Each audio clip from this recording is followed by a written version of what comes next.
Scott with you again. We are continuing our study of the insight to the end times. We are getting very close to the end. When you consider that the church age is 2,000 years in length, and we're in the year 2030, as we shared yesterday, if it kicked off with the death of Jesus Christ, that would mean 2,000 years added to his date of death, 30 AD, would bring us to 2030. So that's not too far from now. We're in the latter part of 2022. That's not too far from now. And when you consider that there's a lot of years behind us already, quite a few years, probably around 1992 years behind us. We're getting very close. Today I want to share with you some steps in my walk with the Lord over the years. I want to point out some things that had occurred there.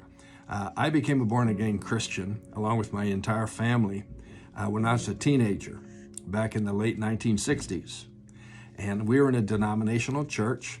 And when the cards from the crusade were sent back to our home church minister, he called my dad into his office and said, "We don't believe in this born-again stuff in our church. This is all emotionalism, and I don't appreciate you going and getting born again. You get to heaven because you're a member of this church, not because you have to do this born-again stuff. So if you share this with anybody in our church, I'll ask you to leave the church." Wow. What if my parents had believed that, and that was the end of our spiritual growth? That would have been disaster. Well, after I concluded university and we moved and took up a work and profession, we decided to shift gears from traditional church to an evangelical church. We got involved in the evangelical church, and oh man, it was so refreshing and wonderful to be amongst people who had a different view than my former traditional church, denominational church.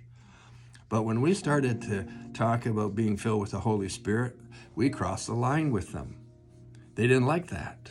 They told me that the Holy Spirit experience passed away with the death of the apostles in the first century.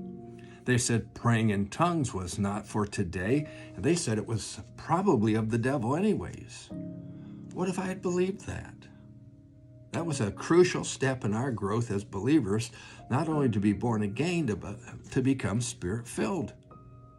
Well, we moved on from that setting a number of years later to a charismatic type setting, a Spirit-filled setting, a Pentecostal setting.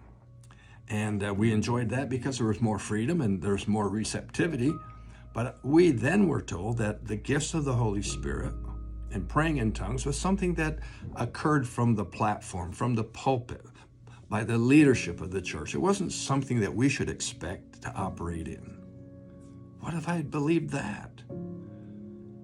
The vitality of the Holy Spirit is everyday life.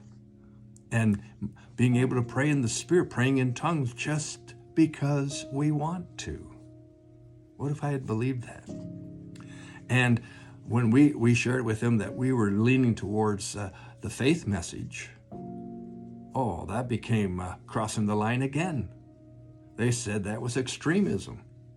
So I had been told getting born again was emotionalism. Now I'm being told the faith movement is extremism.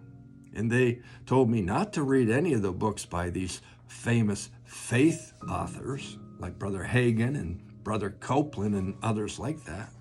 What if we had believed that? What I'm getting at is this.